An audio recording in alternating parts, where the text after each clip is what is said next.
the President of the United States. Իրանի վրա Իսրայելի ռազմական հարձակումից հետո Միացյալ Նահանգների ղեկավարի Truth սոցիալական էջում 1 տասնյակից ավելի գրառում է արվել։ Մի ստատուսով Թրամփը մատ է թափտվել Իրանի վրա, մյուսով արդարացրել իր դաշնակից Իսրայելին, մեկ այլ ստատուսով էլ փորձել իրեն ջրից չոր հանել։ Ստատուսներ գրելուց առաջ Fox News-ին տված հարցազրույցում Թրամփը, որ նախորդ օրը հորդորել էր Մերձավոր Արևելքում գտնվող իր քաղաքացիներին դուրս գալ այդ տարածաշրջանից, տովանել է, որ իմացել է Իրանի վրա հարձակվելու Իսրայելի մտադրության մասին։ Միևնույն ժամանակ Թրամփը հերքել է, թե իր մատը խառն է իսրայելական հարձակման մեջ։ Իրանը չի կարող միջուկային ռումբ ունենալ, հույս ունենք կվերադառնանք բանակցությունների սեղանի շուրջ, ասել է Թրամփն ու զգուշացրել, որ Միացյալ Նահանգները պատրաստ է պաշտպանել եւ իրեն, եւ Իսրայելին, եթե Թեհրանը պատասխան հարված տա Թել Ավիվին։ Ավելի ուշ Թրամփը Truth-ում մի այսպիսի սպառնալից տեքստ է գրել Իրանի հասցեին։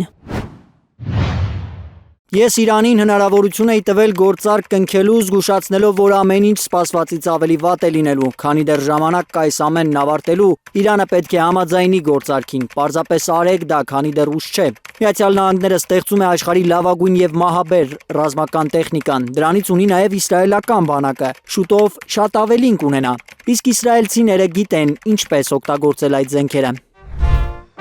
Հետո Թրամփը գրել է միջուկային զենք ձեռք բերելու իրանական հույսերը իր պնդմամբ ինչով կավարտվեն։ Իրանը կարող է հիանալի երկիր լինել, բայց նախ պետք է հրաժարվի միջուկային զենք ձեռք բերելու հույսերից։ Իրանի կոշտ քաղաքականության կողմնակիցները, որ այդպես համարձակ խոսում էին առանց իմանալու ինչ է իրենց գլխին գալու, հիմա մեռած են եւ ամեն ինչ ել ավելի է վատանալու։ Արդեն շատ մահեր, ավերածություններ կան, բայց դեռ կա հնարավորություն կանգնեցնելու այս սպանդը, քանի որ հաջորդ հարձակումներն ավելի դաժան են լինելու։ Իրանը պետք է համաձայնության գա, որպեսզի փրկի այն, ինչ նախկինում կոչվում էր իրանական կայսրություն։ Չնայած իսրայելական հարվածներին, Թրամփը հույս է հայտնել, որ Վաշինգտոնի ու Թեհրանի միջուկային ծրագրի շուրջ բանակցությունները կշարունակվեն։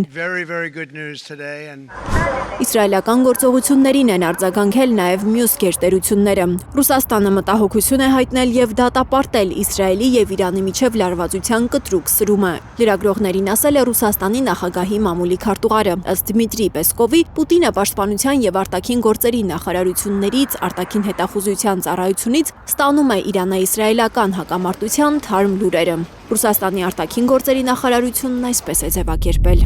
ՄԱԿ-ի անդամ պետության քնած քաղաքացիների, խաղաղ բնակավայրերի եւ միջուկային էներգիայի ենթակառուցվածքների օբյեկտների վրա չհրահրված ռազմական գործողությունները կտրականապես անընդունելի են։ Միջազգային հանրությունը չի կարող անտարբեր լինել նման վայրագությունների նկատմամբ, որոնք վնասում են տարածաշրջանային եւ միջազգային անվտանգությունը։